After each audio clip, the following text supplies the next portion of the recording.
Hello, hello. Welcome to the Becoming Zesty podcast. So glad that you are here. Dr. Alex here with you. I am so glad that you are here. Thank you for tuning in. Today I'm going to be talking all about triggering people as a leader. And this is an important topic. It's a hefty topic because essentially as part of leadership, we come up to this experience where sharing expansion, sharing growth, sharing a future vision with people comes with some hefty consequences. And I don't mean negative consequences, because really at the end of the day, none of that is actually negative. There's nothing that has gone wrong here, and that's part of what we're going to talk about. But living with the fact that leadership is always in some ways going to rub up against people's boundaries of what is, right? We run into, when we're talking about leadership, we're talking about something that doesn't exist before. So in some ways, leadership is signing up for a life where things are constantly unfolding, and that involves the ability to persuade movement from other people. Are other people going to come with us or not? All right, so that's what we're going to talk about today. Before we get to that, I want to extend an invitation to a one-day habit event that we are hosting in Dallas here October 5th. If you are interested in learning about leadership habits, about how to live as a leader, how do leaders think, how do they wake up and feel, how are they being, that is what we're going to talk about. And then, of course, the ever elusive question of how does a leader help other people change their lives, right? We know that we can't just show up at their house and make them do anything. I mean, people have tried, but it didn't go well. Started a couple of wars. No, I'm just kidding. But that process is something that is akin to, I always think about the movie Inception, right? Is we're like, how do we help people transform through the lens of speaking, and then other people raising their hand and saying, that idea, I want to accept it into my mind, and then I want to live it. I want to actually embody it enough. So that sounds like a big undertaking, and it is. And part of the reason people feel like it's such a big thing that they can't quite figure out or sink their teeth into is that people make it sound like a mysterious process of attraction or something like that. And the thing is, leadership is a set of skills. It's a set of understandings, a way of thinking, a way of moving, and a way of explaining and role modeling things for people where you actually implement change in the world. So if that is something that you have been wondering around, maybe you haven't even been exposed to the ideas of like, well, how does it happen? There's an actual process. Email us, support@becomingzesty.com, and we will let you know all about it. October 5th, you can be virtual, or if you're in the Dallas area, you can come on by. So just shoot us an email. All right, so now we go back to the conversation at hand. So that is triggering people as a leader. So let's first talk about, this is going to be a multi-part conversation. But one of the things that is true about triggering people as leaders is that first we have to talk about the fact that what is it about it that even triggers people, right? Because before we can come up to what are we going to do about it, we have to understand the process that we're actually in. So why do leaders tend to be kind of triggering to people?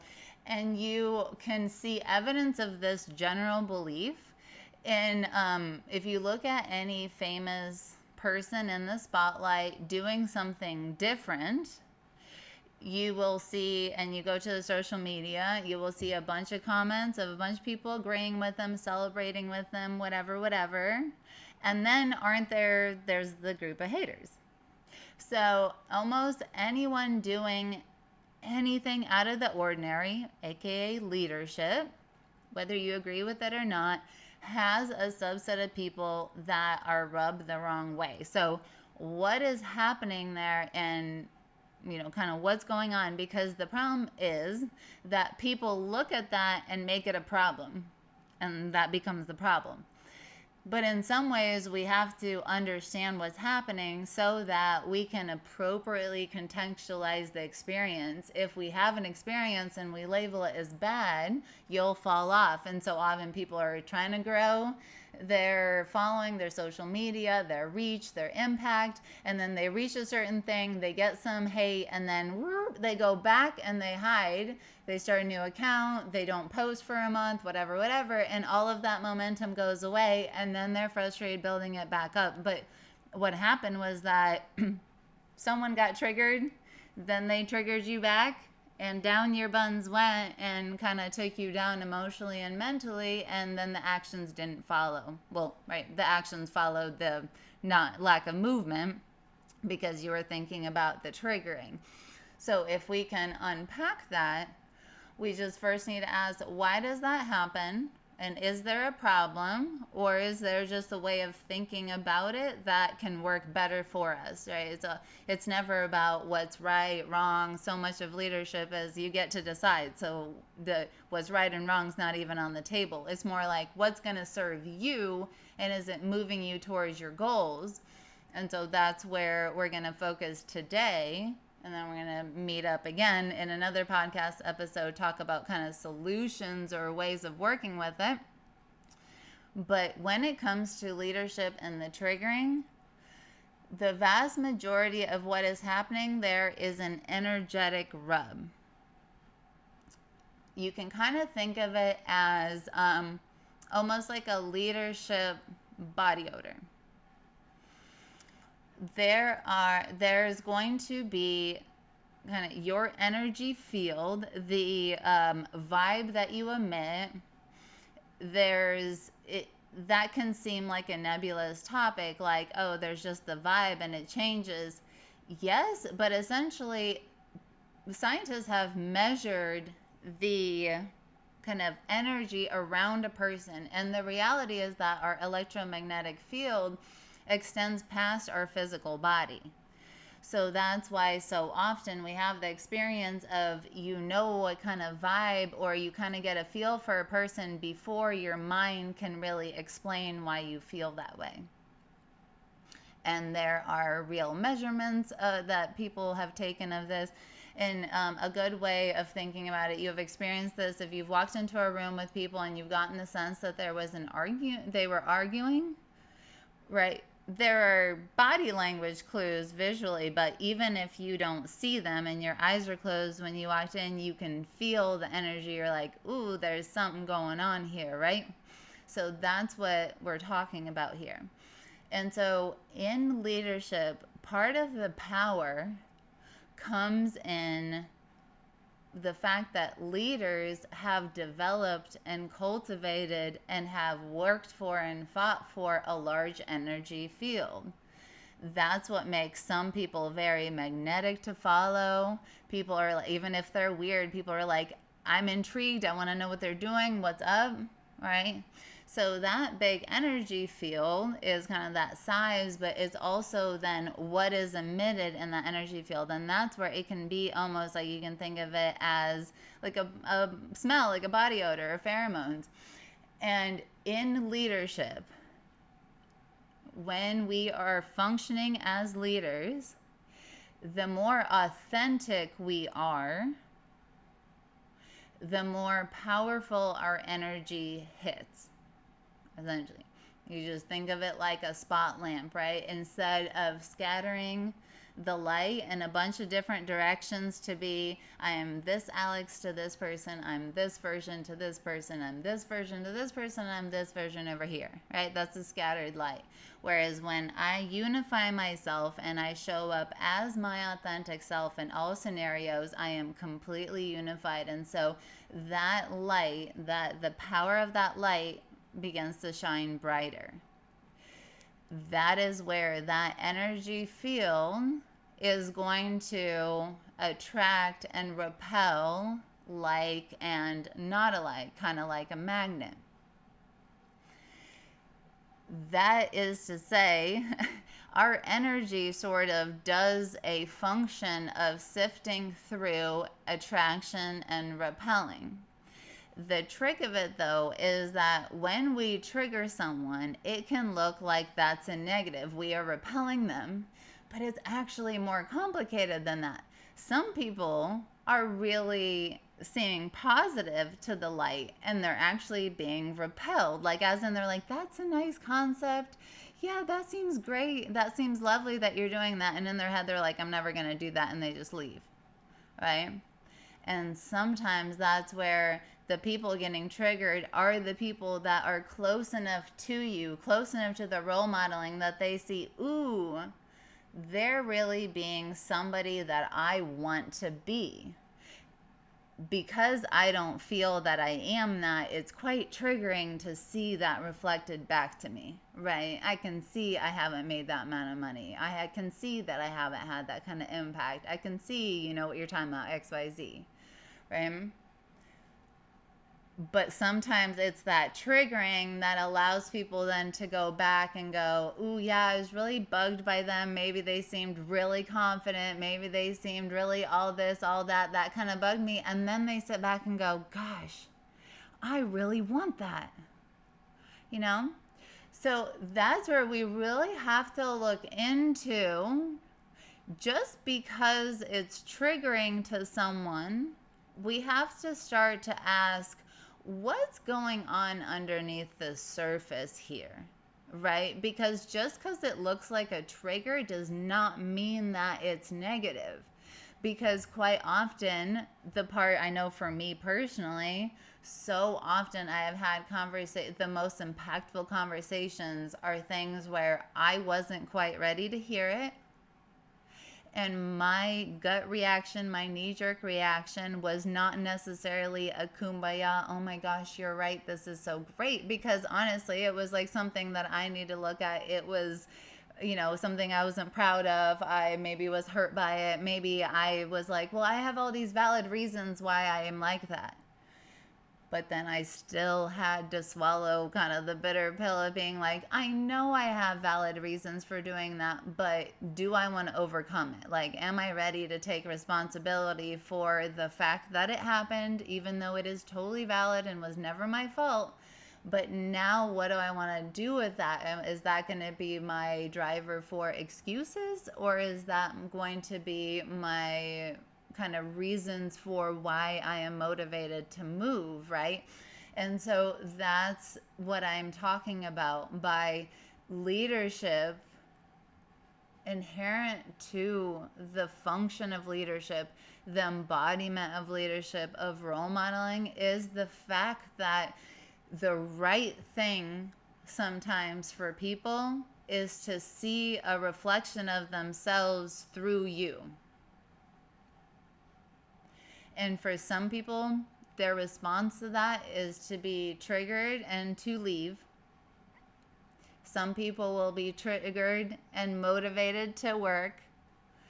And honestly, there's a whole bunch of other actions that people take that are in between. Sometimes people leave for 5 years and then come back later like, hey, and then this happened and I realized you were making that point and I finally got it.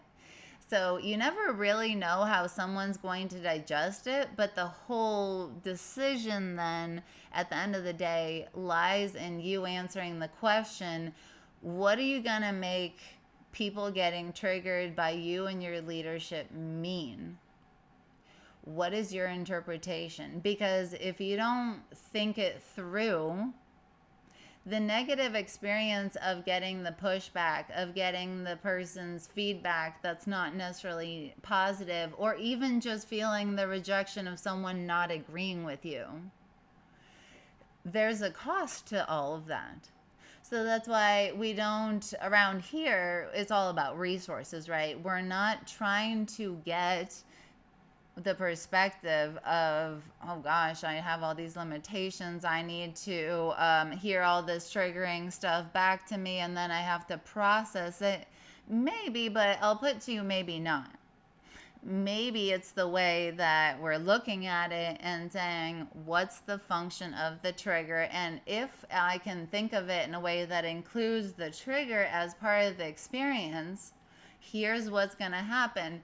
When we include triggers as part of the experience, what we realize is that any triggers that we find along the way as we walk around being us in the world and being leaders, we just found an objection.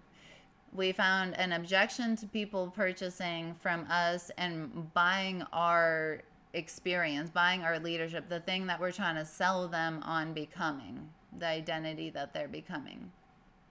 Right? So it becomes an opportunity for us to bust that objection if the triggering is, hey, you put yourself out there and I don't feel comfortable being seen. Then we can have aspects of our marketing, our outreach, our free trainings, our podcasts, our social media posts, all talking about overcoming something like that, right?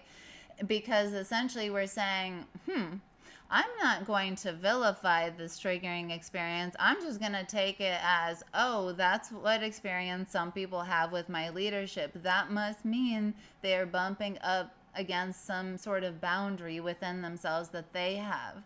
As a leader, I can teach them to overcome that, and in taking that into account, now I have helped them navigate that. Now they are one step closer to working with me.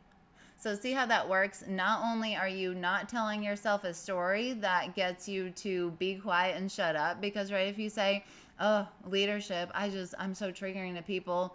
Who wants to post? Who wants to do trainings? Who wants to do a podcast when you're like, I'm someone that triggers everybody. They don't like me. No one finds that motivating. I've yet to find somebody that like glows up at that, right? Whereas when we say, oh, good, me being intent, if I'm doing what's authentic and I happen to come find that that's triggering to people in this way, I know that the people that are meant to work with me many of them are probably having that experience. So how can I help them do that? See how you're applying leadership to that instead of making it a problem that's like you're a victim to? You're actually taking your cohort of people that you're leading, that you're coming into contact with, and you're getting the feedback. You're getting something really useful out of that conversation, and now you have content to create and put out in the world. As then people interact with that content, you are actually showing them what it's like to learn from you and to be under the scope of your leadership. Over time, more and more people can begin to feel the safety net that you are creating, essentially the platform of your leadership. More and more people can come stand in your energy, having overcome some of those triggers. Now they become your spokespeople. They say, hey, when I came here, like whenever I share about some mentors that we have had, the people that I've worked with that have been really impactful for me, when I think back, when I told people about them, I had like little disclaimers. I'm like, they're a little weird on this, but here's how I thought about it that made me get it. You know what I mean? It's almost like anybody that is really impactful has that kind of messaging where you kind of have to tell people like, this and this is what to expect. But see how I became the ambassador for them? I took their leadership, I applied it, and I was able to verbalize that to somebody else. I became a referral partner to their podcast, to their program, to their leadership. And so now I'm beginning to be an important part of their work as someone who is a referral partner and essentially is evangelizing on their behalf. And so if I can do that, then other people can do that for our business. See how that goes in a whole snowball? That's why thinking about leadership and owning that leadership is so very important, because in doing so, we get to ask questions that have real constructive answers. And in applying those real constructive answers, it literally leads us into our own ownership. Who are you really serving? What are their problems? What are they dealing with? What do they need help overcoming? Where don't they believe in themselves? Where don't they believe in the authority figures out there? What happened with there? Why are they salty about that? Why are they being cynical right now? any and all of that becomes a powerful way to say, I can incorporate those objection busting marketing teachings within all of my work. And now, literally, there's not much selling that has to happen. You teaching is overcoming the objections that they have to purchasing your further leadership. Now, of course, this is all predicated on the fact that you have something really good, right? You really believe in your work.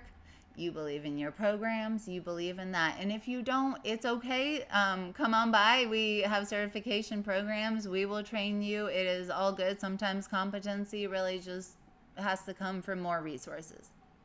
And if that's all it is, awesome. That's a really easy one to overcome. But otherwise, this is where you want to start to say, let's really look at something I probably have been missing out on greatly. And let's look at where people find me triggering.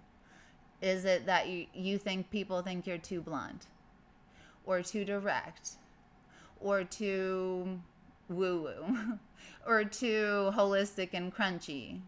Or you believe in aliens. I don't know what you got, but more than likely, there's been a whole bunch of information and goodies on the table for you on where you can really powerfully move people to purchasing and to taking action in the way that you are leading just by looking at that area of your leadership and beginning to follow the thread of those questions. So take a look at that. I would love to hear what you come up with. Shoot us an email at support@becomingzesty.com, because one of the things that I want to talk about next in an upcoming episode is how then do we begin to work with this further?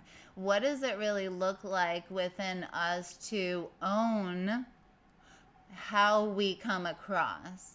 How can we begin to use that more as an intentional way to lead people and an intentional way to stand out from the crowd and really make our leadership known out into the world to create that ripple effect? So stay tuned. In the meantime, would love to hear from you so I can talk about real life examples. Shoot us email support@becomingzesty.com, and I'll catch you on the next episode. Mwah.